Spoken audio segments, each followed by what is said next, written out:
Well, hello everyone. It is I, your pal, J.Ishiro Finney, author and alien in a human suit, and the author of the soon-to-be released Boobs of Steel, Busty Heroines, or Busty, yeah, it is it Busty Heroines, or what did I decide on? Yeah, I did decide on heroines. Busty Heroines and the Culture War, Part 1, Decoding the Amazon. And I've been working my ass off all fucking weekend because, Jesus. Um, Turns out Amazon won't let me put the print edition for pre-order unless I have the whole damn book uploaded finished. So I'm in the process of doing all of the layout. I thought I had until um, July to have this all laid out, but no, they want the print edition done beforehand. So I can't even put that up for pre-order yet, which kind of sucks. But in the meantime, the Kindle version is up for pre-order. And fuck it, my brain's fried. I was up till about 2 doing InDesign layout and sizing graphics. And right now, well, there's only 4 of you. I'll wait a little longer before I start asking the big important questions. But anyway, how are you doing? How are all of you doing? Hey, Eloise, Ironcast, Cheweldy, Horizon Talker. Oh, you just left. Okay. And Buddy Smith, Damien, welcome to the cast. Um, Not going to be a very, I don't know, exciting one, I guess. It's just me talking about Boobs of Steel again and whatever else you guys want to hear about. Um, so, yeah, I've been spending, actually, if you want, I can show you a little bit of the layout since you guys have been so damn supportive of this project from day one. Um, So yeah, what I'm going to be asking over the next couple of weeks is if anybody is up on the rights for how to cite and source images of known media.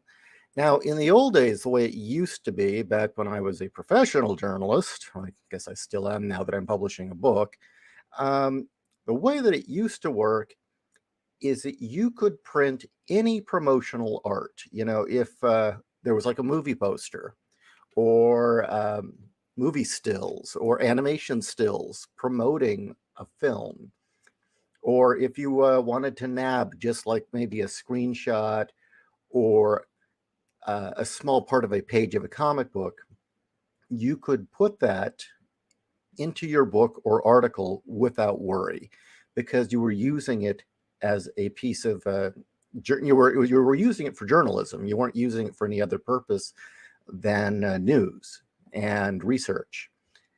So that's how it used to be, and technically that's still true.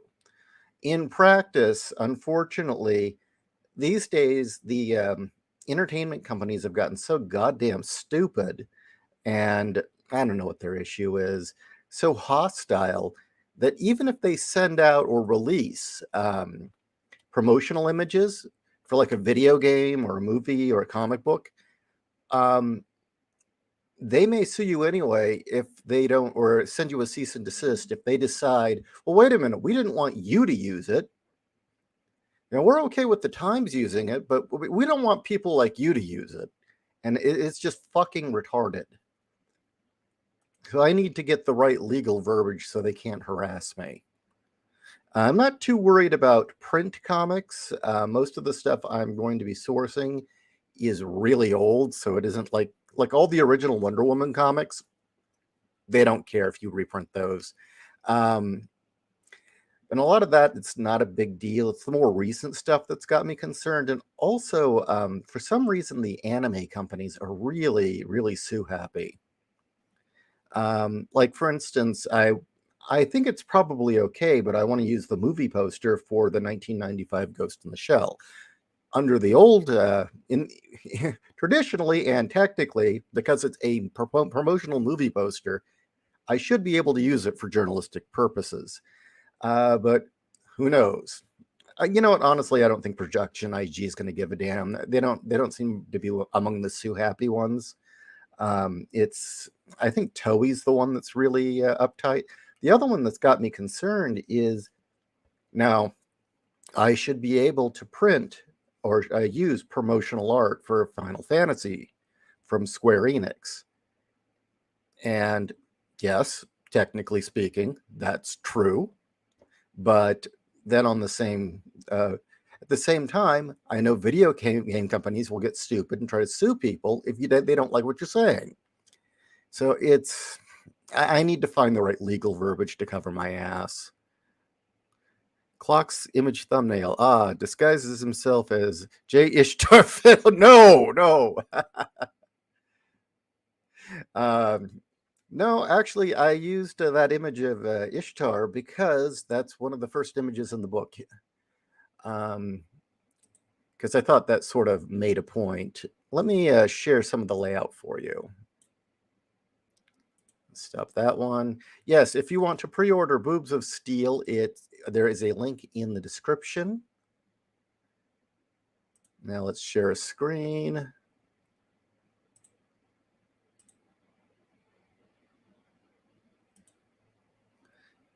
And there we go. That is the title page. Not very exciting. Okay, let's go to the page layout. There's the better title page. And not really exciting stuff yet. Here's all the legal crap where I'm covering my ass. I list the copy editors over here. Special thanks to, and I'm dedicating it to Fair Maiden White, Jen White, because frankly, I don't know what happened to Jennifer, and she was so damn supportive. Until Ironcast Night came around, she was my #1 copy editor. I mean, she provided so much copy editing for this series.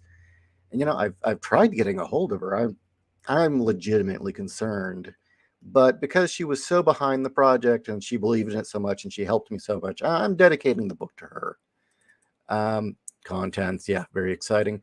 And then the first image in the book, Ishtar, Mesopotamian goddess of sex and war, carved sometime in the 19th or 18th century BC. And come on, that should be an obvious reason why I put that there. Boing. Because the goddess of sex and war has a rack and a nice figure. Okay, first chapter. Decided, you know what? I need something to really grab the audience into this. I need to pull them into it immediately because a lot of people are going to look at the title and it's like, seriously, is this a joke? So the introduction is now entitled, Is This a Joke? Chapter 0. Not much to look at there. And this is what I was messing with last night. Now, this may not look like much, but it basically was me deciding, okay, what fonts do I want to use? What styles? How do I want to handle the graphics? Same thing with up here. Had to decide what font I was going to use through the whole thing for the titles. Here we go. Inclusive and diverse. Wonder Woman ousted from UN due to boob size. Anyway, I was up till about 2 a.m. messing with all this crap. It'll go faster as I get more and more of this stuff decided. I don't think people realize how much graphic design and thought goes into these kinds of books, at least if you want it to look good. I mean, if you would just want to do Times New Roman and dump the text and pictures and go, which I've seen a lot of books do, it's not hard. But if you're an insane perfectionist and want this to look as fucking professional as possible, and I used to be a graphic designer for a living, so I've got my own personal pride. I want it just to be just perfect. So here we go. And you will be happy to know, Ironcast Knight, that those lists that you did not like in Decoding the Amazon, in the print edition will be sidebars, because I agree, it does slow it down, but sidebars do not function well on a Kindle. Look great in print, though. So in the print edition, they will be in the form of sidebars and list. Yeah, it will not be in the main text. I'll also have some extra details in sidebars that I couldn't include in the Kindle version, little bits and pieces, things I wanted to talk about. But yeah, I know it doesn't look like a whole lot, but believe it or not, just real quickly here, something as simple as one, deciding what font I wanted to use for the whole thing is important. Deciding what I wanted this to look like. Hey, wait a minute, why didn't that pop up?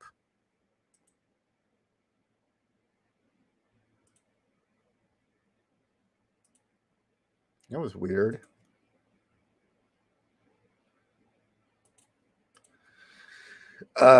Decided that this is going to be a sub label of 01 Publishing. It's going to be cultural barbed wire books, because it's not our typical fare. It's not fiction.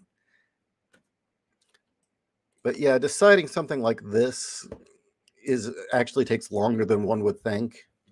But once it's done, you've got it for the whole book. Oh, anyway, that's what I've been up to. How about you?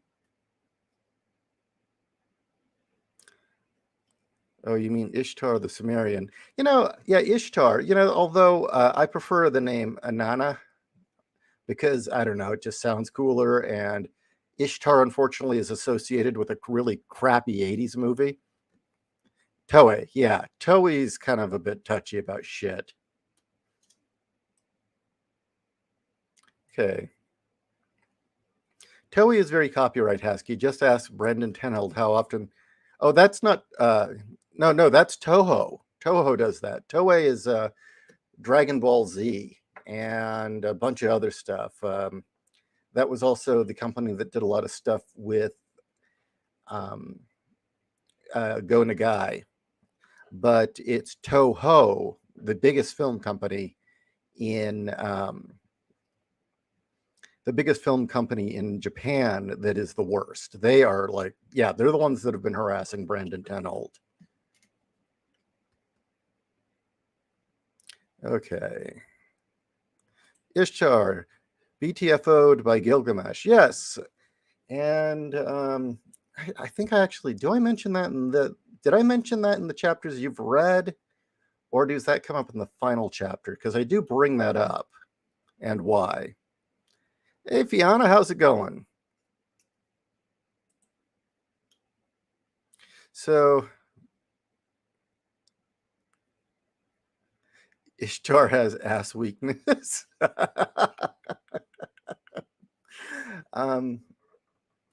Yes, it's a race to the finish to the line at this point for Boobs of Steel, finally.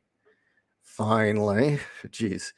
And yeah, again, if anybody knows about the best legal verbiage for using promotional art in your journalistic work, let me know, because again, I used to work professionally as a journalist, but I don't know, things got really stupid after 2000 as far as lawsuits are concerned. And yeah, it used to be, again, you could use like a movie trailer because that's promotional material. You should have every right to just take a movie trailer that's been released and screen it because it was released to promote something. But as we know now, they'll copyright strike you on Amazon if they don't like your channel because you used a movie trailer. But we'll leave that up. Anyway, yeah, that's been my life. Last 24 hours, I've basically been rushing to get the layout done so I can have the print edition for pre-order as well. Ishtar also got stripped in more ways than one and tortured by her sister. I'm not even going to try and pronounce it. Eresh Kigal. I don't know. Not so good with names. But no, it's good to see it actually coming together. Definitely, it's good to see. Another real interesting one is just digging up what images I want to use for different things. The nice thing is a lot of the pulp stuff I cover, all public domain, so that's not a worry. But I think you're going to like the end result. I really do. I think you're gonna like it. And the whole thing about Ishtar getting beat up after a while or getting the boot. The way that goes is that when they were an agrarian society, or even or a hunter-gatherer society, Sumerian, the Sumerians, she was their number one god or goddess because, well, they were constantly at threat of the wilds and all the uncertainty of that sort of life. And she also symbolized the both danger and thrill of combat within sex. And anyway, as time went on, she was also a goddess of a whole bunch of other things as well. As they became more civilized, and when they became first an agrarian culture and then an urbanized one, they no longer feared her because what she represented, more the nature aspect, and suddenly Gilgamesh was the badass. Do you think Jesus was an ass man or a tits man? I don't know. That's a really hard call. I couldn't answer that. You'd have to ask him. I don't think I've gotten the part where Ishtar is discussed yet. Okay, then that's in the last chapter, and you haven't seen that yet. Heresy. Well, that all depends. I mean, in certain orthodoxies, Christ took a wife. So he might have been an ass man. I don't know. Anyway, who wants to come on and talk? Seriously, I'm just hanging out. I don't have a lot of things to say here. Let's leave an open invite to anyone who wants to drop in. We'll see how that goes. Yeah, I don't know. Brain dead. Utterly brain dead, everyone. That's how I feel. Well, do you think, I think I could answer this one. I'm pretty sure Muhammad was a tits man. Just saying. And that was because he was very specific that that in heaven women didn't have anuses. So, or at least the beautiful the virgins you were promised did not have anuses. So I don't think he liked the butt. Yeah, sure, Ishi. I'm going to go to my local church and say, hey, Big J. Hey, man, real talk. Ass or tits? Oh. So the African snake. Who is this? Hello? Hello, caller line 1. Can you go to home? Wow, you're sorry. Your connection's really choppy. Go ahead and hang out. Maybe it'll clear up. But welcome to the broadcast. Just a second. For some reason, it's not working. The headset again. Wow. Oh, that was weird. Muhammad was, yes, he actually was. Muhammad was a groomer. That is true. He seemed to like them young, very, very young. Hey, Ishi, can you hear me? Yeah, I can hear you. What's going on? Nothing much. I'm just driving down to basically south of where I live, which is closest to the U.S. border. So it's like a really Yeah. nice drive. And this friend of mine here is just driving the machine or the car. So what's up, Ishi? What do you want to talk about? Anything. I actually think would be more interesting for you guys. Oh, hey, it's Aloise. Hello. Hey. Hello. What's going on, Aloise? Just wanted to let you know that you're number 1 on new releases right now in the pop culture section. I don't know if you. That's excellent. Cool. That is that. Wow. Yep. I know that I've got something like a little over 25 pre-orders, but number 1's great. Yep. So yeah, absolutely. And that we haven't really even started the big promotion campaign yet. So that's excellent. And I guess that's largely due to you guys. Yeah, when I did that show where I first let you all know it's for pre-order, I got like 20 orders. Yeah, I shared it in the what's it called again? The Artaholic Anonymous. So hopefully that that helped. And I also let the people from JDA's Discord know, and a lot of them were like boobs, and they were cracking jokes about that. Awesome. That's the whole Little point, do I they think. know that it's a Remember the serious name. book. Yep. Yeah. The thing is, Ishi, I tried to pre-order it, but the thing is, Canada has weird laws when it comes to their Kindle and their Oh stuff with the yeah. books. It's Yeah. retarded. It's like retarded. I can't Yeah, buy the anything book. anime gets struck down in Canada. Like, Jeez. No. Yep. So you can't Kanakistan. order it in Canada. Nope, I can't. Like I tried to pre-order it. It tells me this country, this book item is not available in your region. So I have to go make an American account. That if that even allows that to be because That is. yeah. I am sorry, Canada's gotten so lame. oh, they got Laney right. It's like when you said the Chi coms, the Chi Canucks, it makes sense Yeah. because Vancouver has turned completely into Chinatown. Oh God. Chinooks, yeah. Mm. Yep, Chinooks. Actually, I think when that book is finished, I'll show it to my friends because definitely I really need them to read that and laugh because that's funny. Communist Okay. Chinese Canadian. That's funny. I have just double checked. The book should be available. I've made it worldwide, available worldwide. So that means Canada decided on their own. Yeah, here it is, Canada. Yep. Should cost. Like I can go to the app right now. I can go Is it to- the boobs or is it the boobs the anime reference cover, or is it just because it has guns on it? Because I know Canada is like iffy about the guns too.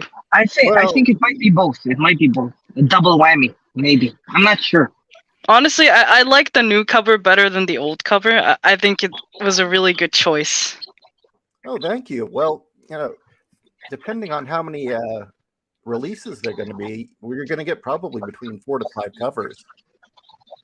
Because Nice. I hope you can keep it in theme, like the way you got the design, like the borders and stuff like that. oh, I will definitely. I'll keep them all in theme, and I'll have JC do all the art, all the drawings of the women, and I'm going to keep that graphic design. I spent a lot of time deciding on the look and feel of the book. Yeah, So, I really like it. It reminds me of the How to Draw Manga books. Oh, that's good, actually. Actually, there might be another reason Canada doesn't like this book. I know that your country's gone totally woke, dude. Did you read the description? It flat out says, in here you will learn exactly why the woke mob are dead wrong when they scream that our favorite busty heroines are sexist, racist, and offensive. And I also point out that feminists and woke keyboard warriors believe that a bountiful cup size is a crime against humanity. So, it's pretty clear this is an anti-woke book. Yeah, that might be the reason. The issue is like I was just looking at Amazon and I wrote the name exactly as you wrote it. Boobs of Steel. Do you know what I get? I get What? actual like mugs with boob drawings on them, and I get basically porn stories and stuff like that. But I never see your book. Damn, man. Yep. Type in my name, J.Ishiro Finney. Let me try. What comes Okay. up. All right. You should make some merch with this book.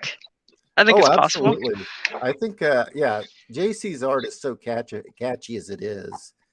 Okay. On the side note, your books are here though. So it says here.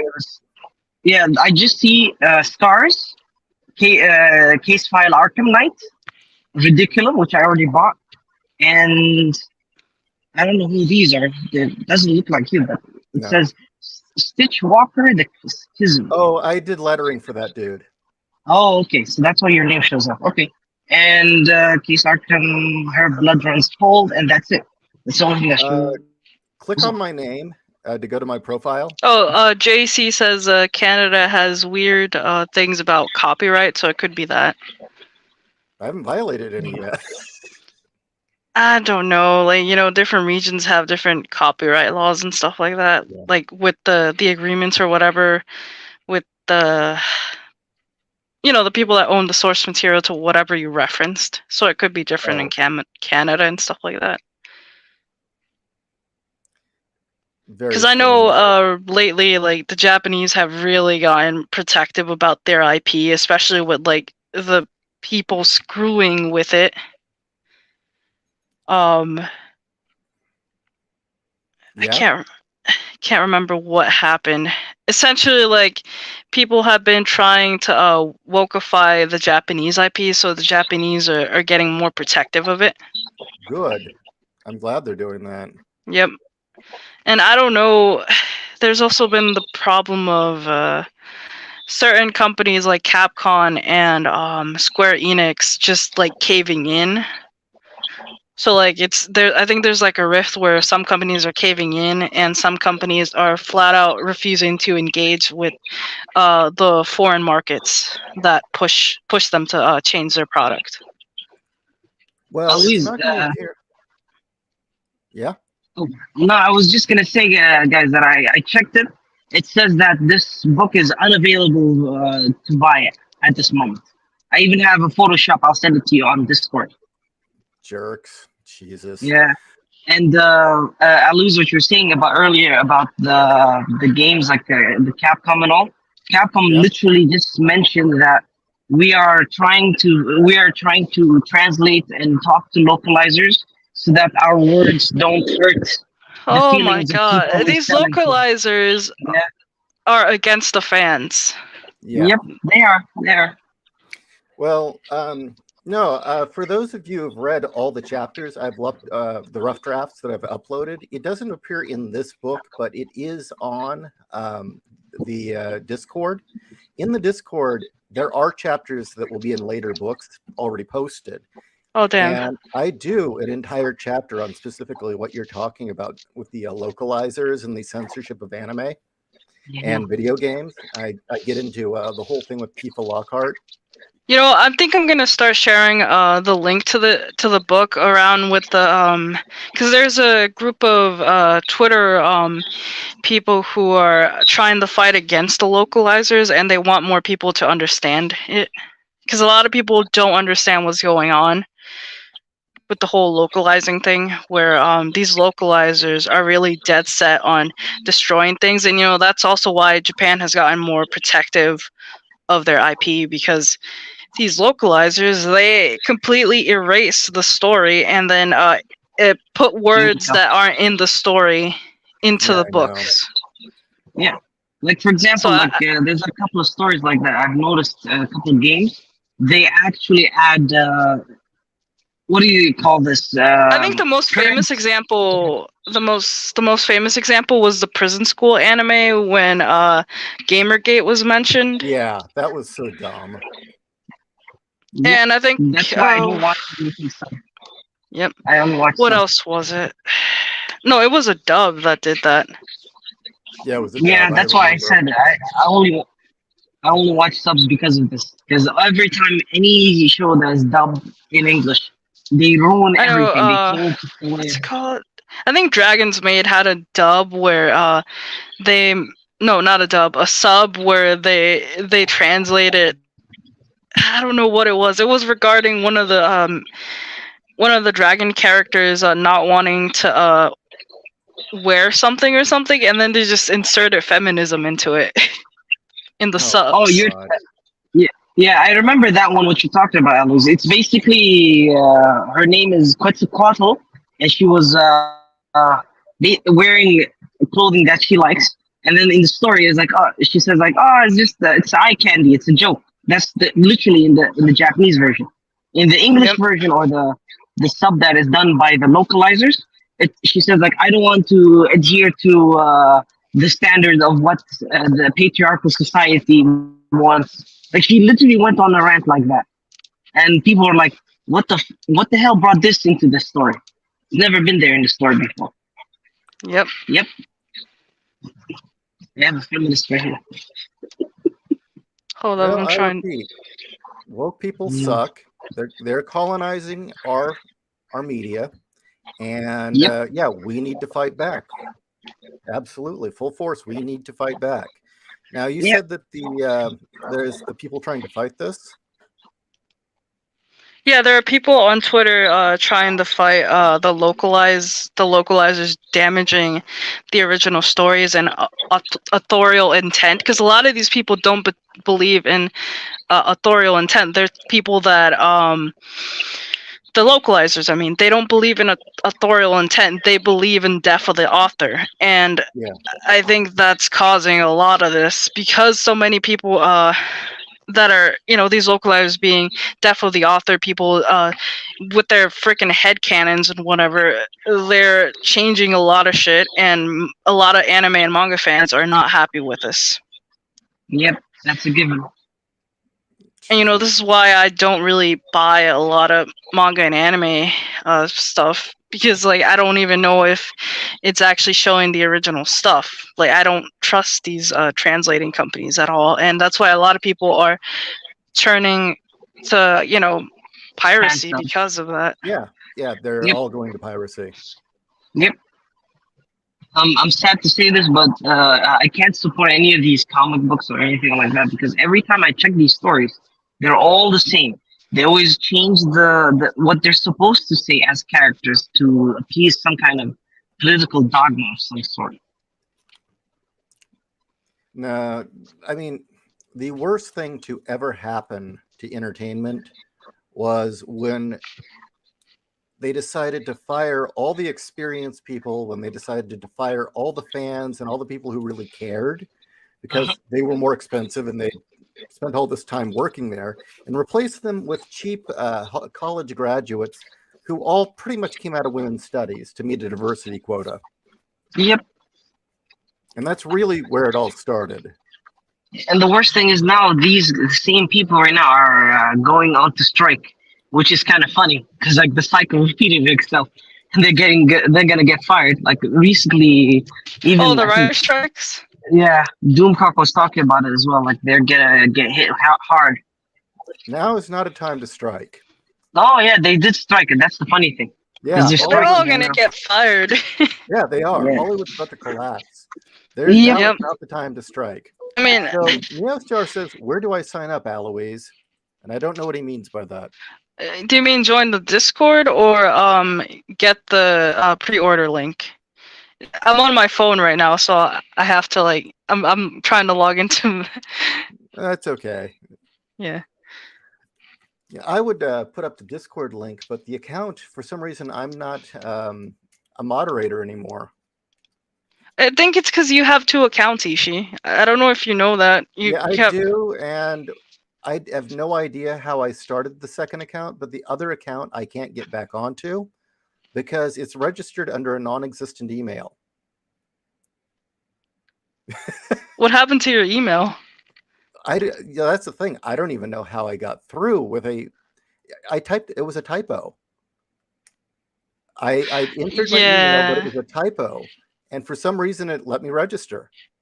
Yeah, Discord is not good. It's like a mess sometimes with these things. So yeah, I can't get back in because it says, okay, sending you the email. And it's like, well, that email doesn't exist. So yeah. All right. So I just logged in. Let me just send the Discord link. Oh wait, no, this is this is my other account. Don't worry. Wait, is Wolf in the chat? Somebody let Wolf or Fiona. Fiona was here. Fiona, drop the Discord link. Hold up. Now, when I do the book, Hold on, let me Yeah. get the book link though. I think I can do that at least. Hold up, where is it? It's in Now, announcements. when I believe it will be chapter or Boobs of Steel Part 2, probably, and if not Part 2, Part 3. I do like 3 whole chapters on nothing but the gaming industry. And I go into the whole thing with changing content and what they did to Tifa and all the controversy there. I get into what they did to Lara Croft. And I'm really excited about that chapter because I need to put the finishing touches on the one about Lara Croft. Is in that chapter, I make an argument that shows that feminism actually made it worse for women in gaming, and that before feminism jumped in and started screaming and yelling, the gaming industry was doing a great job on its own, quote unquote, doing representation and having female characters and all the stuff they claim they want. The gaming industry was actually doing it already by itself and doing it very, very well. And then the moment the feminists started screaming, it started to go downhill. And then Anita Sarkeesian shows up and it just went to shit. And it got worse for women, actually. Now you can only have one kind of woman in games. Ugly. Damn, son. Like, And I do a whole chapter on that saying, look, feminism was actually the worst thing to happen for women in video games. and it's only gotten worse, bro. Like, Yeah. I don't know if you heard about the thing that happened to Nick Merck. Like, all he said was leave the kids alone, and those people just freaked out, and the COD just decided to like drop his skin and whatever ties they had to him. And now a lot of people are disinstalling Call of Duty. This is what's gonna destroy it. Like, it needs to happen. It Yep. needs to happen. I'm glad people are saying, you know what? We can't get behind child grooming. Go to hell. By the way, Harble, the chapter on Lara Croft, I quote the hell out of Melanie Mack. And I plan to contact her directly and have her read the chapter and say, hey, are you cool with all these quotes before I publish it? But yeah, there are a lot of quotes from Melanie Mack. She's great. Who was Melanie Mack again? I remember you mentioned her, but I can't remember. Well, she's primarily a game commentator, but she does also rants on, well, right now, how much wokeness is screwing things up. But she was a professional gamer, and for a time, she was a rep with That's one a beautiful car. company. Old school. Nice. And she's this she's interesting in that, one, she makes no bones about being conservative, and two, she can literally say that Lara Croft changed her life. And I mean, you look at her, she's gone out of her way to try and imitate Lara's style. She's gotten in like insanely good shape because of her love of the game. So yeah. Ishi, if you don't mind, I want to just interject here for a moment, if you don't. I wanted to ask before that, does she still stream or do anything? Because I want to just subscribe or follow her if she's still on Twitch or somewhere. Does she have a Twitch? I have no idea. Here's her channel. I'll put it in the chat. It's Melanie Mac Go Boom. And her rants are very entertaining. Very, very entertaining. Nice. And she's one of those fun ones because you'll see like internet arguments, and of course the woke person will always say, you're not really a girl, and then she'll post the picture or the video. That would shut them up. Yeah. Yeah. On the side note, what Alois was saying earlier about the COD thing, it actually got worse, Alois. Oh, you remember? Did it? Yeah, it got worse. Wait, before that, like, I heard, did you hear about Dr. Disrespect throwing his hat in the ring? I was about to say that. I was about to mention that. That's why I said it got worse, because it just, he got involved, and all the people that followed him fucking uninstalled Call of Duty all at the same time, literally Yep. fucking killing the game. The game is fucking on the verge of death now. The ones who are Yep. playing are just like, the addicts, but the people who actually stand up for something, they're all. First of all, you did to Nick, and now this issue, and people are just leaving the game, and that is Yep. basically death for Call of Duty because it's an online game. If people Yeah. don't play, the game dies. To be honest, this should have happened sooner. Like with Oh, all the yeah, shit I that definitely. Activision's been doing. Like Activision, EA, just they do not respect their customers at all. It's just like treated They like pay never, pigs. Like that's how they they never. treat. The thing is, Alois, they never did. This is Activision you're talking about. I know. People should have done this a long time ago. Like for example, right now, a lot of these. For example, if you want a woke company, I can give you a woke company. Destiny, the one that is owned by Bungie, is absolutely annoyingly woke. Annoyingly woke. Like in their story, it's becoming woke. I The assume that's characters why are they had becoming. to go. They had to go free to play for that reason. Yep. Because the story is so annoying. Everything about it. It's an too much abundance of female characters. The male characters are either dead or gay. Like literally, like the best character they had in the story, they killed them off for no reason. This Destiny?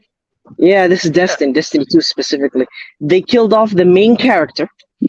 Not main character, more like one of the coolest male characters in the story. An absolute chat of a character. They killed him off because he was like the guy who's oh, it's good. Just give me a second, I'll be back. Harbo99 says, COD is being mismanaged by the slurs we used to throw at each other. I'm out. Yeah. I agree. No, this is exactly what needs to happen, and I'm glad it's happening. I think a lot And- of people don't understand the type of power they wield when they buy things. Yeah, there was a quote from Yeah, sorry, I'm back. the guy who that founded the company Electronic Arts, EA. Guy designed Wasteland, Fallout, Bard's Tale, a bunch of other stuff, right?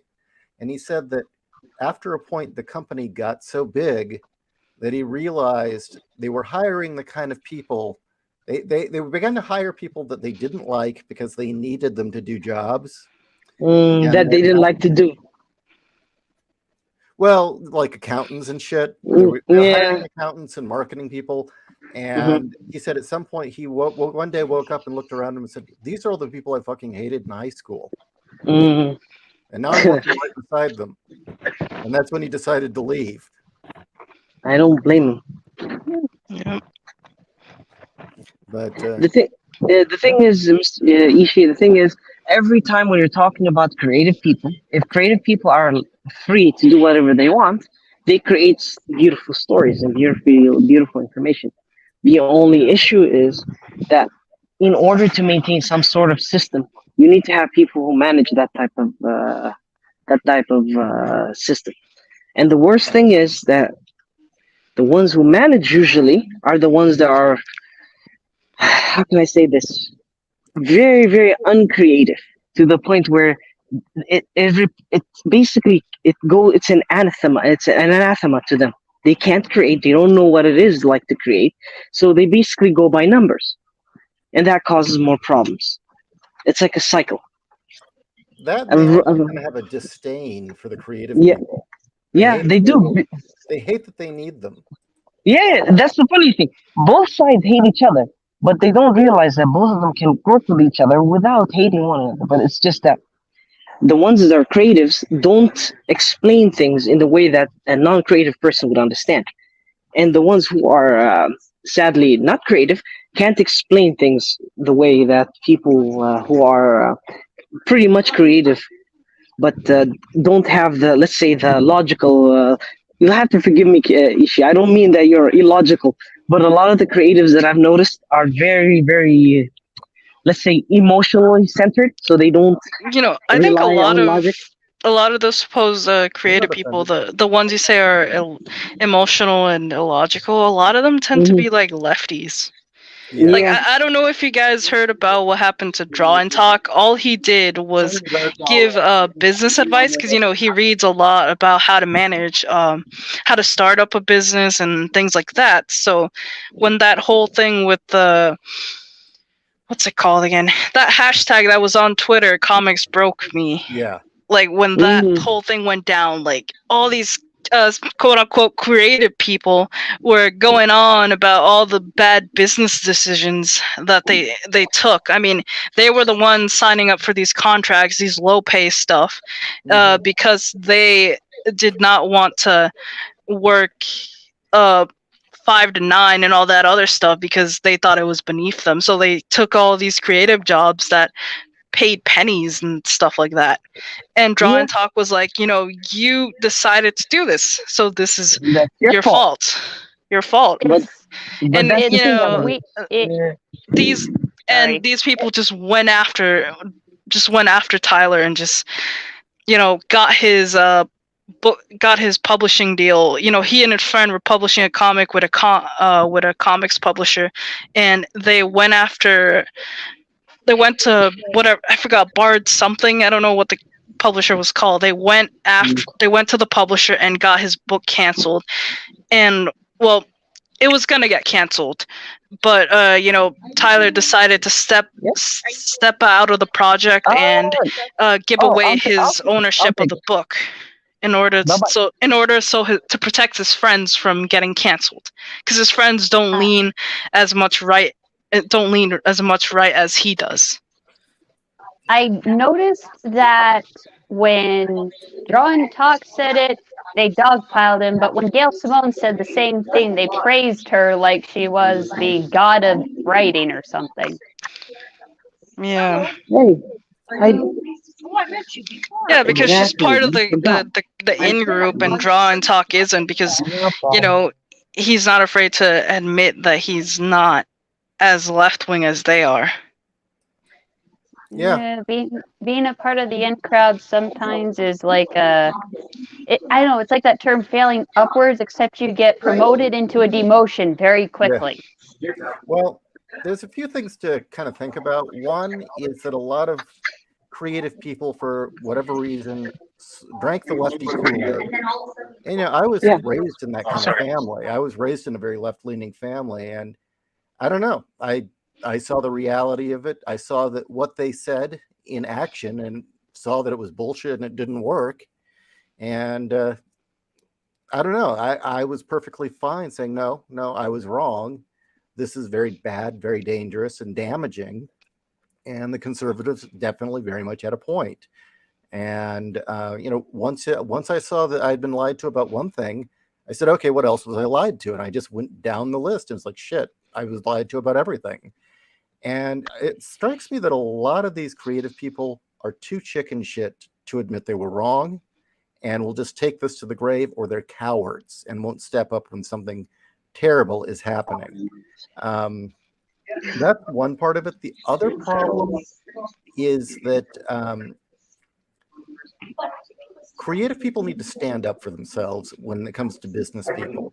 We are so driven with the idea of, okay, all I care about is the art. No, you've got to protect what's yours. Yep.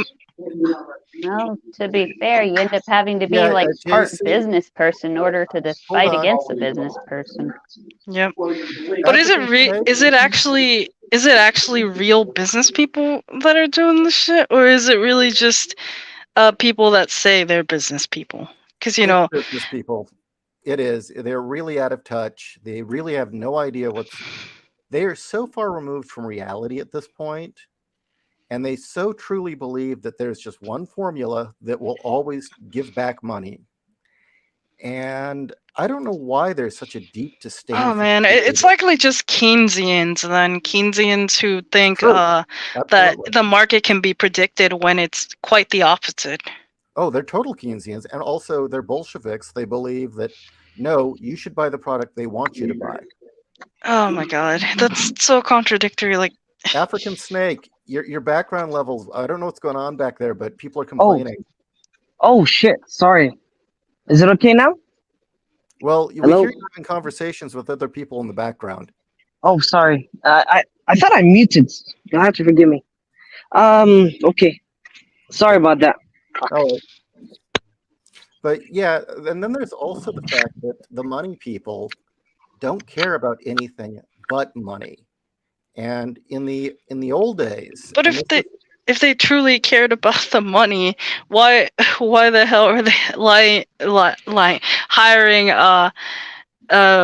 these what's it called, Leninists, Keynesians, whatever? because they're cheap. They're cheap, and also ASG. Don't forget that a lot of people right now they want to hire basically trans people, blacks, or whatever people of different ethnicities, so that they can get the payroll. They get payroll under the ASGs. Token wokelets. At Yeah. the rate they're going, they're just gonna end up bankrupt, bro. Yeah, they are. Yep. There's another thing to consider too, is that there was a shift in Hollywood, and I remember a story being told that in the old days, especially the golden age of Hollywood, the studios were just as greedy and as corrupt as they are now, but the people paying for the movies loved movies. And the people in the business loved movies. And so they would do things like put money aside and make things like Charlton Heston in Julius Caesar. Why? Because it was a piece of art. They knew it wasn't going to be the blockbuster that some other action, comedy or romance or something would be. But they would put money aside for special projects that meant something, or they knew that would be groundbreaking, and say, okay, this may not make a lot of money, but it's worth doing. Like nobody thought Casablanca would make money, for instance, but the current crop of people running Hollywood, it's just money. I remember where this is leading is a screenwriter was in a studio giving a pitch, and she references Mr. Smith Goes to Washington, very, very famous film. Nobody in the room had heard of it, much less seen it. Oh God. That's the thing. They have no clue, and they have no love for anything but cash. That's all that matters is the money. If the creatives have as much movie experience, have as much movie knowledge as I do, that's scary. Yeah. Oh no, these were not the creatives. Yeah, that's true though. The creatives don't know this stuff, but no, the people controlling the money, the people who say, okay, these projects get greenlit and these don't. That's why all they want to make is blockbusters. They don't want to make small films or mid-tier films anymore. They just want the big score. It's all about making tons of money and nothing else.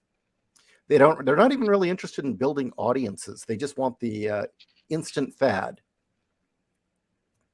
So yeah, the people currently running Hollywood and a lot of these publishers are politically motivated, have no love for the arts that they are involved in. And ironically, yeah, they're politically motivated. They're Keynesians and Leninists or even Maoists, but yet they're all greedy as hell. It's just bad all the way around. Yep. You guys go silent. No, it's because we're listening. And I remember when I was doing stuff with DC, I could see the writing on the wall that for some reason they were deciding, okay, we're going to just change everything. We're going to change everything. We're going to start appealing to this younger generation because they're a larger market. They started firing anyone who was a long-time experienced veteran because, well, you had to pay them more. And it was easier just to get cheap college, people right out of college that didn't cost anything, who would take whatever you gave them. And we're getting crap. Yeah. I think what we need more of right now are guys like John Carpenter, because John Carpenter started as an indie filmmaker. He became a major budget filmmaker. And when they started screwing with him, he fulfilled his contract and walked away and never came back. He said, no, you know what? I'll make good movies for low budget rather than deal with this. I will retain my vision. And if it fails, it's on me. If it succeeds, it's my glory. And yeah. Oh, sorry. I had seen something like that happen recently with Jada Pickett's Afropatra because, the Egyptian TV crew that wanted to do their own version, there is a director that's going to work on Jada's Afropatra. He backed out because he saw the writing on the wall and went to a new crew that actually wanted to do the thing that he wanted it. And it's the documentary that's going to get all the Egyptologists on there to talk about all the historical evidence and stuff. Nice. Yeah, Egypt was really mad about that. As they should be. I mean, revisionist history is wrong. I mean, yeah, they whatchamacallit, because they've had times when their history was destroyed, when they had new conquerors and things like that destroyed their history. So this is a repeat of that. well, What's happened is what's happening. To them, it's a repeat of those times. Like, so of course they're gonna take this really personally. well, Yeah, the saddest- Napoleon did use the sorry. Sphinx as target practice. Yeah. I was thinking about, there was this other pharaoh, Akhenaton, who was King Tut's father. And he's not hard to miss. He's basically the guy that has a beer belly in his sculptures. And what ended up happening with him is he wanted to change the religion around, and that's basically what got him canceled. Canceled, more like Well, it's dethroned. interesting you bring that up. Give me a second. I take it you have not read all the chapters I've uploaded about from Boobs of Steel. Still working through it. Okay. Let's see. Give me a second. I bring this up specifically. Sorry. There we go. You're thinking of Akhenaten, the pharaoh, okay? Akhenaten. Okay, yeah, Akhenaten. Sorry, my foreign languages and I have a love-hate relationship. I love the death out of him. I mispronounce him terribly. All right, so I bring up this whole thing about... Wait, is this before or after Tutankhamun? I honestly don't remember. It was 14 BC. Before, because Tutankhamun was a Akhenaten's. Oh, there I go again. That guy's son, Akhenaten's son. Akhenaten. Do that. Okay, got it. Akhenaten's son. So here, let me read this for you. This is chapter 14, so it's going to be a little while before you get this one in print. But I get into the fact that the new She-Ra was pretty much the result of the creator having issues with her gender and not wanting to accept reality. And she got her tits cut off and all the other stuff, right? And she put all her trans crap into the new She-Ra. Now, this was my conclusion to all that. To outsiders, all this gnashing and grinding of teeth over an old cartoon character created to hawk dolls may seem extreme. Something Mecha Random 42 is well aware of. I quote her quite a bit in this one. Yes, She-Ra was made in the 80s to sell toys to the girls. I get it. It's not high art, she admits. Yet among the hundreds of toy-fueled properties of the era that were spat out during the era, there's a reason DreamWorks wanted to slap the name She-Ra onto their new series. Unlike Lady Lovelocks or Poochie or any of the other long-forgotten toy lines, She-Ra endures because she wasn't just a doll or cartoon character. She-Ra was something new. She was something revolutionary, something little girls had never had before, a modern action heroine tailored specifically to their desires. As Carl Jung once stated, myths assert the nature of the soul. They are manifestations of the deepest regions of the subconscious. When Janice Varney Hamlin's team created the original She-Ra, they gave form to the power fantasies of little girls, and they did it by building upon classic archetypes. It's mythology and iconography that allow She-Ra to transcend the plastic mold and become a full-blown cultural icon. When DreamWorks' Noel Stevenson got the go-ahead to reboot the character, it wasn't a doll or cartoon they were meddling with. They were meddling with mythology, one which lived in the hearts and minds of the women who'd grown up with She-Ra during the 80s. And as any good anthropologist can tell you, when a culture's myths are altered by decree, the inevitable result is public outrage. This is precisely what happened in Egypt during the Antiochian heresy in 14 BCE, when the pharaoh Akhenaten made sweeping revisions to their pantheon. The gods were changed radically during Akhenaten's reign, as evidenced by the drastic shift in the artistic style and narrative depictions.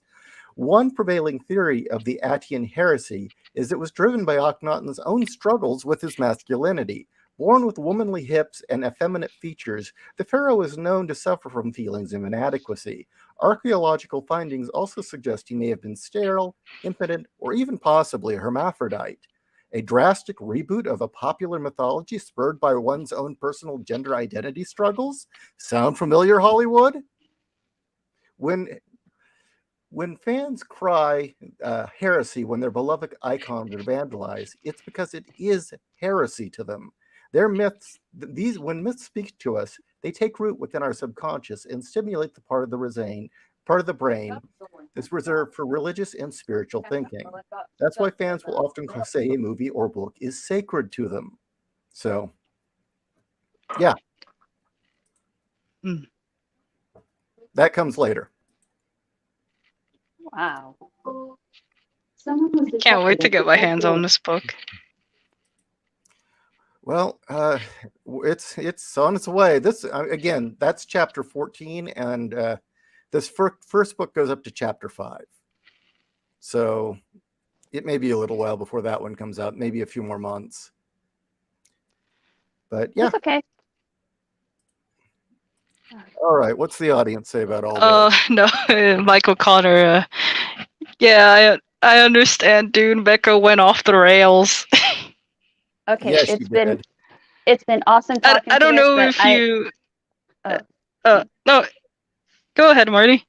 It's been awesome talking with you guys. I gotta get going. Thank you so much for having me. Oh, no problem. It was good to have you on. Well, it's I think this is the first time we've had you on, Marty. Oh, yeah, that's true. Well, we ought to do this again. Okay. Take care, Marty. Bye. So, bye. So what happened with Mecca now?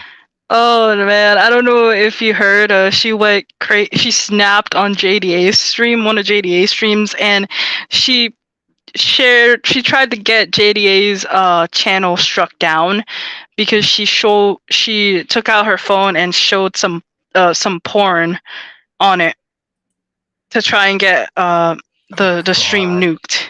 So JDA had to pause the stream. I don't know if he took that out or if he continued. I don't know how that part of YouTube works with the streaming stuff, but he did mention that he had to edit that out. Like privated the stream and then edited it out. But since he has the stream for members only for all his streams, so I mean it shouldn't be the damage shouldn't be that much. I don't think it was that much, but she really did try. So why did that start? I mean, what was it between the two of them where they started feuding? I honestly don't remember. I just know that she was, I think, I don't know. I think Mecca's fall, like from what I understand, she had a falling out with the Phantom Menace. I think she attacked the guy with a chair. Oh God!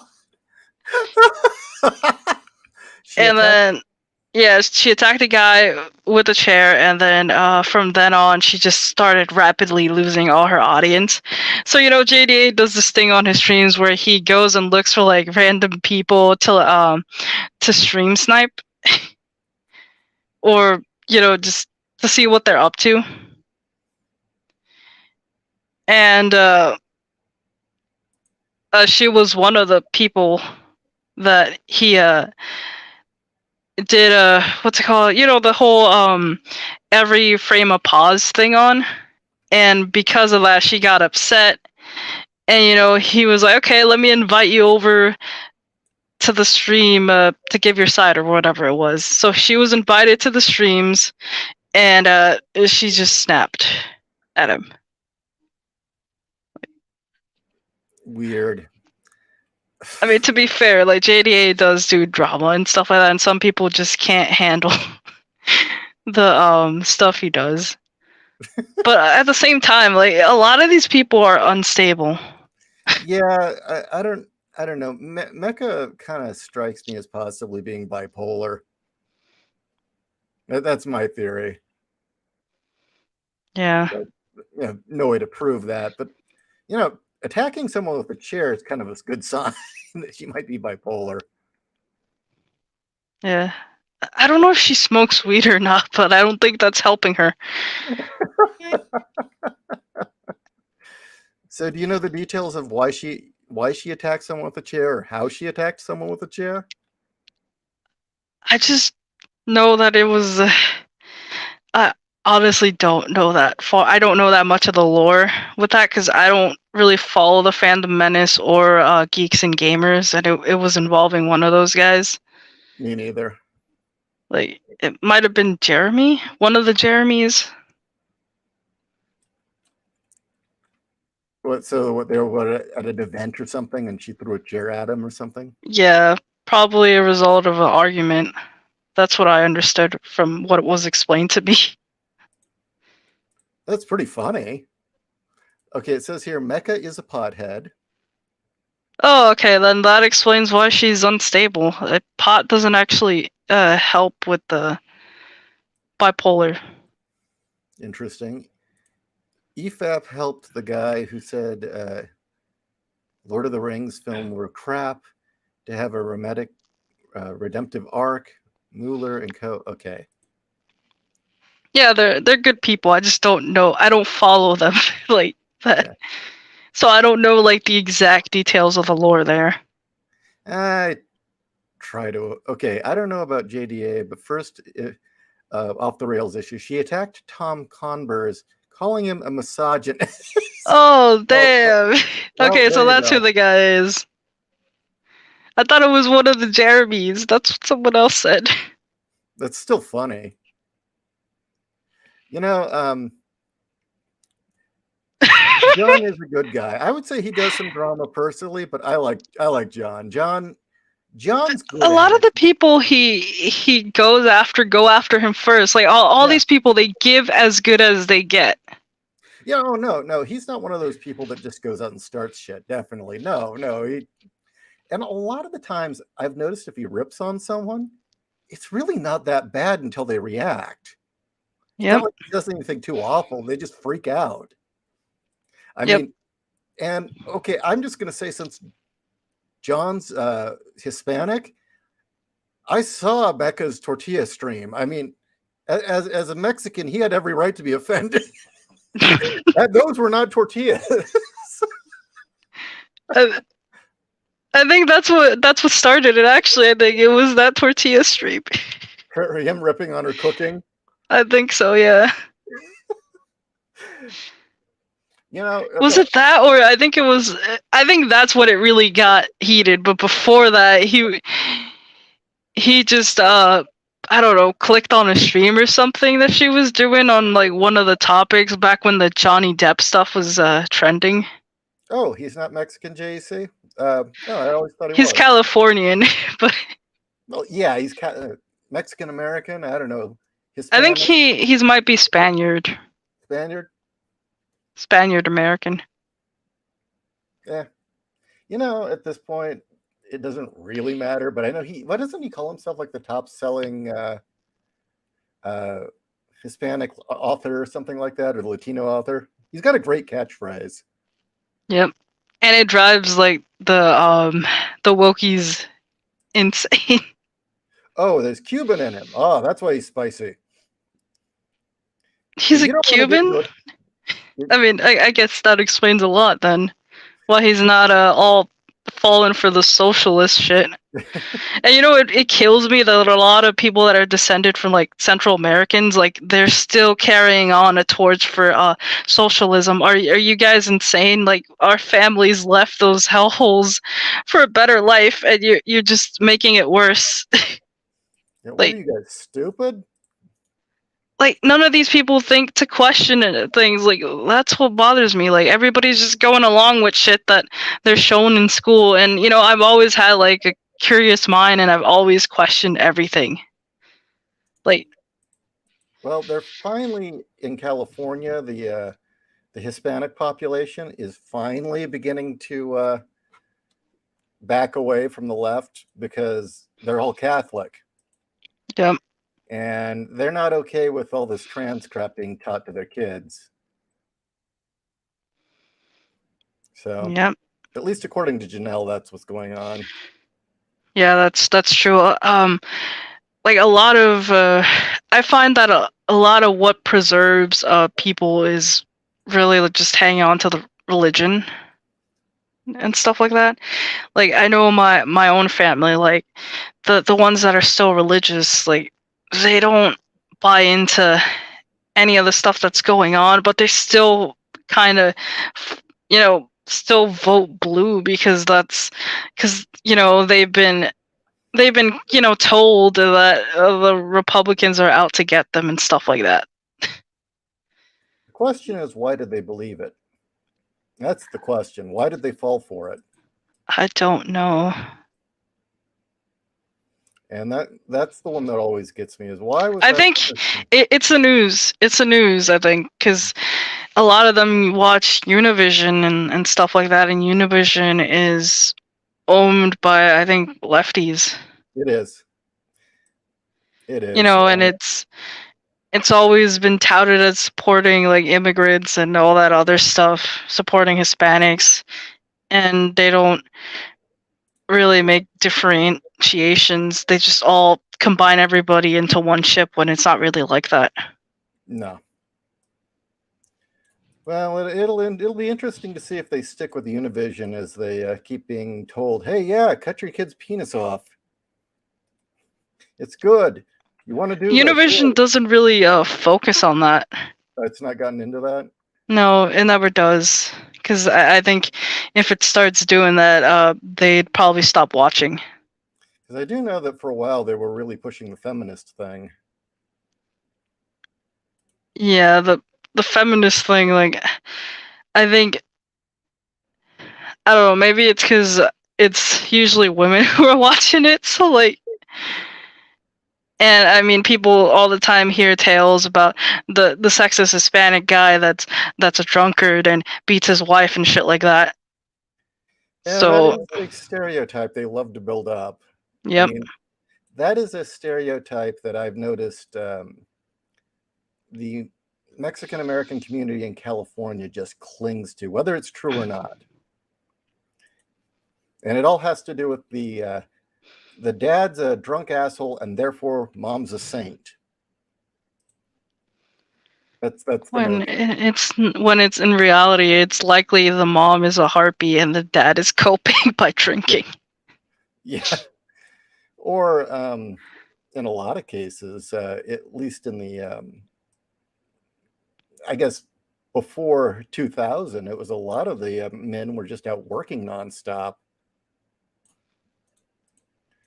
Mhm. So I don't know, but so it's mainly bored wives watching Univision and thinking it's fact. Yep. Well, there's the problem. There it is. They want their lives to be telenovelas. Okay. power of race politics, something the right got correct with Trump is that an attack on him feels like an attack on his voters. Democrats have that level of identity with literally everything. Yeah, they're losing that though. They're definitely losing that. Yeah. Wait, who? The Democrats. They're Yeah. losing a lot of people. Yep. And I think right now, I think like with the whole thing that all the people from the border are being shipped to cities, it's funny just watching these people flail around trying to find a solution when the solution is simple. You guys just have to kick the people out. Well, That's the only way. What's really amusing is, suddenly the blue cities aren't so hot on immigration now that we're shipping them out here in Arizona by the busload. They'll show up in Arizona, and I think we ship out like a couple thousand. And there's also been a rise in racial tensions between the Black community and Hispanics. Yeah, Like, I know in New York they've been attacking people. well, I'm going to be kind of brutal. There's racial tensions between Black people and everybody. Yeah, but I mean, like it would be like, at nighttime you hear about people getting mugged and shit like that, or like just attacks and shit like that. But now it's like broad daylight, and now you also see it on like social media with all the Blacks sounding a lot like the the quote unquote racist Republicans that they would make fun of. that's hilarious. Well, no, remember how they kept going on and on about, oh no, there's all of these hate crimes against Asians. We've got to do something about it. And then they just suddenly everyone shut up about it, and it's gone. No one will mention it. Yep, because Asians said, yeah, but it's always Black people doing it. Yeah, I still remember that chick who, I can't remember what college it was. She just stepped up and pointed out that it was the Black people doing it, and then she got walked. She was like, this other Black chick just walked and took her out of the crowd and said no, and shushed her and sent her on her way. Yep.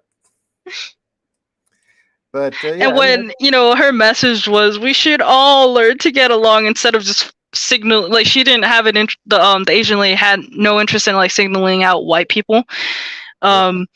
She just pointed out what was really happening and then saying that we should all try to get along. No, sorry, that's a 90s message. We don't want to hear that anymore. Now we want race division again because the Democrats don't have votes. They need voters. No, she didn't point out it was Black people. She pointed out that it was. She shared her experience where it happened to be a Black guy that did shit to her, and that's what got her walked out. Yeah. Well, the thing is this is true. In Asian communities, random attacks by Black people are notorious. It's just a reality. And especially one of the favorite targets were takeout drivers. Typically in a Chinese takeout or any takeout business, the lifespan of any driver is 2.5 months before they have to get a new one. And that is either after 2.5 months, they've been tired of being mugged and beat up, or they've been injured. Yeah, I think that's why a lot of these takeout people are either moving out of those areas, or they're hiring Black people to do the takeout stuff. Yeah, because otherwise they'll get attacked. Yeah, they'll get mugged and attacked, and it's like it's just a reality. And I mean, that's been known since forever. That's been a constant. So I don't know. Yeah, I don't know. I think the whole racial division thing, BLM has been nothing but bad for the Black community. And what really needs to be done right now is mending fences and curbing that behavior, not creating an even bigger us versus them attitude. Because, first it was, white people. Then it was white people and Asians are the bad guys. Now it's white people, Asians, and Latinos are the bad people. Have you noticed that? Yep. What was that You whole thing? know, the Zimmer Martin. It started with the Zimmer Martin thing. Yeah, exactly. So, yeah, this is And now recently there was this other I don't know if he was Hispanic or not, but apparently his social media had a bunch of Nazi stuff on it, and he was people were saying he was a Hispanic Nazi and stuff like that. And I don't know what it was he did. I don't know the exact details. But well, what it is they've run into far too many instances of uh, blacks and Latinos clashing, and it's easier to claim the Latinos white and make it a hate crime. yep. And they're trying to get their numbers any way they frickin' can. And that's primarily the work of the ADL, is they really want to create this image that this country is full of Nazis and that there are white supremacist groups around every corner waiting to get you. And they do all sorts of really, really screwed up shit to fudge the numbers. And that's where the whole, Hispanics are white too. Well, yeah, actually they are, but you didn't consider that until about this year. I don't know. It's ridiculous. It's all fucking ridiculous. Let's see.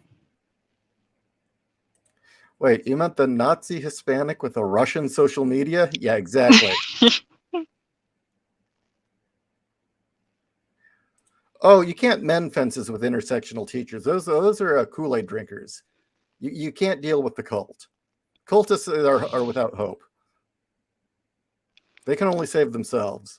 It's kind of sad. Like my art teacher, like I mean, I get along with her, but like, oh man, like I went to the art exhibit because I went back to my high school, you know, because I was an intern there for a bit, and I was talking about anime and manga, and a lot of her students are not really into that. And she said, you know, I told them to do something that's actually culturally relevant, and I was like, what's culturally relevant? And she's like, people that look like them. Oh God. And then when we went down to the exhibit room, apparently her students really are buying into the whole representation thing. And that's what they use as like when the artsy stuff, when you explain the purpose of the piece, that's what a lot of the students were using as the explanation of why they made the piece. Well, what do they mean by representation, though? What are they representing, really? That's what I never get, is we never get a clear story on what it is that's being represented. I mean, what are you demanding the media represent? I mean, half of these people don't know what they want. I mean, if they're insisting that there needs to be 50, if they want real representation that matches the world we live in. Oh, what was it? Matches the current year or current era, or modern, the modern era. That's what it is, right? They want it to match modern America. Well, okay. Guess what? By that standard, blacks are actually overrepresented in media, because the black community is only 12%. And there are a whole lot more than 12% black people being seen in our media. Actually, maybe Latinos would have a bigger complaint there than the black community, but seriously, it's like, what are you? We don't really complain at all, because like, I don't know, the mindset, is, well, these people already made their money, I need to make my money. What's this entertainment going to do for me? That's always been the mindset, at least that my parents have had. Well, mainly my mom, and then all the others too, like all the other people that I've encountered. We don't really care that much about like what the media sets out to like pander to us. Like, are you Latin? Yeah, I'm Hispanic. Oh, again, had no idea. Okay, Yeah. so there you go. You're speaking from a place of knowledge and experience there. Yeah. Yep. And It's- I will say that is one thing I've noticed. But are you what generation is your family? Um, I was born here, so I'm like the first. Does it really count though? Because like my grandpa was American, but my mom didn't.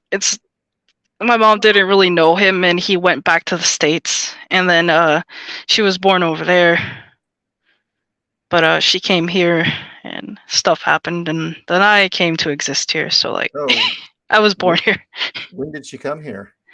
Um, I think around the 90s, like right after the war in her country ended, somewhere around there. Okay, so third generation, first generation, sort of both is what you're saying? A little Yeah. bit of both. No, I don't know. It's been my experience in California, at least, with Mexican Americans, unless they're illegal immigrants, unless they're just here to get the welfare check and a job. Most illegal immigrants I've met really don't think of themselves as American. They have no interest in the country. They're just here for work. But once you get past that, it's been my experience that most Mexican Americans aren't here feeling entitled. They're not here saying, okay, you owe me all these things. They're basically here to make a living. And yeah, a lot of them come from really rotten countries and want out. And that was my experience growing up. Yeah, that mindset seems to be dying. Like Mm. it's dead. Like it's been dead because a lot of these new people coming in, whether they're legal or not, like they just they want the Gibbs. They don't want to work. They gotten too comfortable with, because a lot of these first world countries are doing business that's with these third world countries is improving the economics and stuff like that. But like because of that, they seem to have gotten comfortable and seem to expect that the world's gonna hand them shit when it's not supposed to be that way. It's not at all. It'll be interesting to see what happens when California crashes then. I don't know if you recall this very well, but do you remember when there was the banking crash in the aughts with W? Yeah, 2008. Yeah, my mom, she went through that. Like, she lost her house. Oh, It that's didn't help awful. that the people she rented to were terrible tenants and like damaged the house. Like, Mm. Well, during that, something that didn't get talked about a lot was when the economy went south, Mexican immigration went reverse. The illegals were all going back home. They left the country. Once the Gibbs weren't there and the jobs weren't there, they left. I think right now what's gonna happen is a lot of these people are gonna refuse to go back. Yeah. They're gonna try and it's gonna turn into a freaking war zone in New York. Like what I'm observing in New York is that um all these people are getting preferential treatment, being put in these hotels, and they're all freaking druggies and shit like that. And they're refusing to get out, and then they're attacking the hotel people, the hotel staff that own shit, and they're attacking. They're gonna, what's it called again? There's a word for it. When people loiter in there for too long. Yeah, I know what you mean. They're just not going to leave. Yeah, they're not gonna leave. They're gonna have to be forced out, and I think some lives are gonna be lost because of that. So basically, what you're saying is that New York really has become Weimar Germany. Yeah. Are you in the Northeast? Yeah, I don't live in New York. I live in Jersey, but it's not. It, I live in Essex County, so it's like I don't think it's that far Hmm. from New York. But my city had to sue New York to stop sending its homeless. That's how bad it's gone over there. That they're shipping their homeless to other states. Oh, geez, And yeah. New Jersey got the brunt of it, and they all ended up in my city. So, this summer this time, because last summer I just remember it was just a whole bunch of homeless encampments, and now lately that I've been walking, like I went to the city yesterday, and not New York, but my city. I live on the exterior, like where Yeah. the suburbs start, but I live in a building and stuff like that. So when I went walking there, there weren't as many homeless as there were like last year, because New York stopped their homeless here. So now they, top of having their homeless back, and they're getting more people imported. So it's getting freaking crowded. And now New York City is battling with the counties of New York, because they want to off all the homeless and illegals into those counties, and a lot of the counties don't want that. Who would want that? Nobody'd want that. Jeez. Well, yeah, I guess I see what you mean by it would turn into a war zone, because unlike Arizona or California, where they'll just, take a bus down to the border and leave, they're in New York. They just can't hop the border. Yep. And what else happened? I think Styx mentioned that they passed a law that, they tried passing a law that was anti-gun, but it got shot down, and a new law was enacted that was pro-gun. So if, I really think people in New York, like not in New York City, but New York State, are really going to start arming up. That would be a wise thing to do.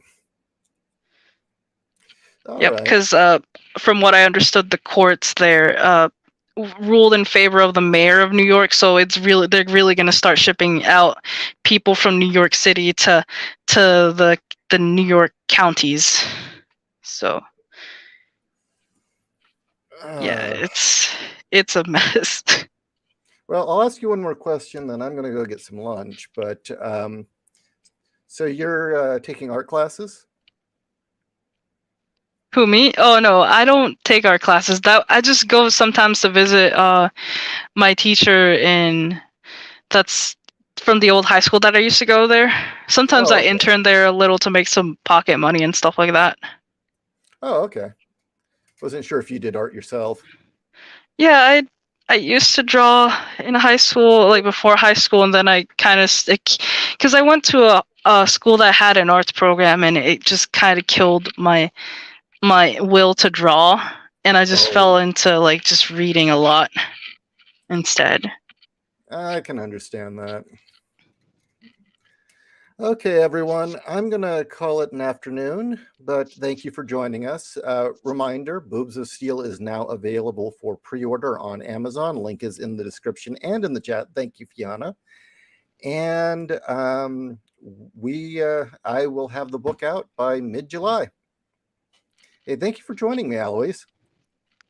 You're welcome. Thank you for having me. No problem. You take care. You too. Bye. See ya.